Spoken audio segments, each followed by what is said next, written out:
Want to take a vacation somewhere truly unforgettable? Forget Disney World. This year, folks, I'm telling you to pack your bags, grab your sense of adventure, and get ready for a ghost town. I'm talking actual, honest-to-goodness, abandoned towns, left to crumble under the vast American sky. They're scattered all over this great nation, these eerie relics of a bygone era, each one with its own story, its own secrets, whispered on the wind through broken windows. Buckle up, because we're about to delve into the weird, wild world of America's deserted small towns. These aren't your typical tourist traps, folks. These are time capsules, frozen in amber, or maybe just a lot of dust. We're talking saloons with swinging doors that haven't swung in a century, schools where the only students are tumbleweeds, and hotels where the only vacancy sign that still works is held up by a family of pigeons. Alright, let's get technical for a second. What exactly makes a town a ghost town? Is it the spooky moaning noises? Probably not, though you never know with those old pipes. The generally accepted definition is a town or city that's been abandoned, often with visible remnants of its former life still standing. Think crumbling buildings, empty streets, maybe even the occasional rusted-out car with no one to drive it. Now you might be thinking, John, why would anyone leave a perfectly good town to become a ghost town? Well, friends, there are more reasons than you can shake a stick at. Sometimes it's economic hardship. Remember that gold rush everyone got so excited about back in the day? Yeah, turns out gold rushes don't last forever. When the gold ran out, so did the people. Other times, Mother Nature decided to intervene. But whatever the reason, these ghost towns are more than just abandoned buildings. They're snapshots of history, reminders of the boom and bust cycles that built this country.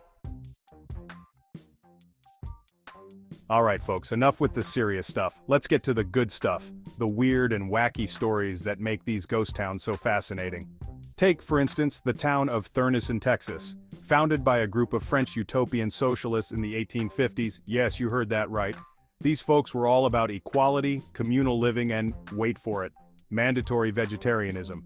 Turns out, forcing cowboys to eat their veggies wasn't a recipe for success. The town went bust faster than you can say pass the tofu. Then there's Kennecott, Alaska, a copper mining town that's practically a glacier-carved monument to corporate greed. See, back in the day, the Kennecott Copper Corporation basically squeezed every last drop of copper out of this place before hightailing it out of there, leaving behind a perfectly preserved ghost town that looks like it's straight out of a history book. But perhaps the most bizarre ghost town of them all is Terlingua, Texas. Once a bustling mining town known for its mercury production, yes, mercury, Terlingua is now more famous for its annual chili cook-off and its resident goat. Section 4. From boom to bust. Why'd everyone leave anyway? Now, you might be wondering, John, why were there so many towns built in the middle of nowhere in the first place? And the answer, my friends, is simple: optimism and greed. You see, America in the 1800s was all about westward expansion, striking it rich, and living the American dream. And when folks heard rumors of gold, silver, or even just decent farmland, they packed up their wagons and hightailed it to the next boom town. Problem was, these booms rarely lasted.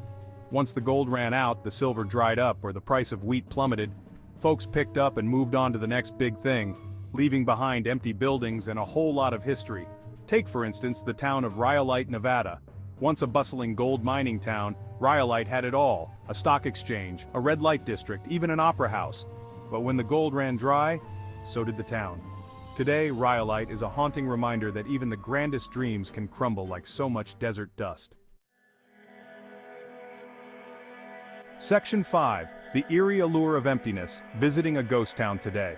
Now I know what you're thinking, John. You're saying, why on earth would I want to visit a ghost town? Sounds depressing.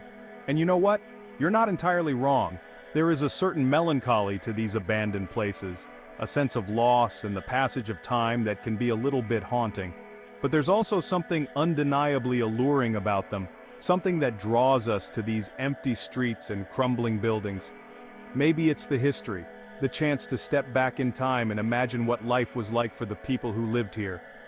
Or maybe it's the silence, the way you can hear the wind whistling through the broken windows and imagine the echoes of laughter and conversation that once filled these now empty spaces. Whatever the reason, visiting a ghost town is an experience unlike any other. It's a chance to connect with the past, to contemplate the present, and maybe even to ponder the future. Just, pack some hand sanitizer. Those old buildings haven't seen a cleaning crew in a while.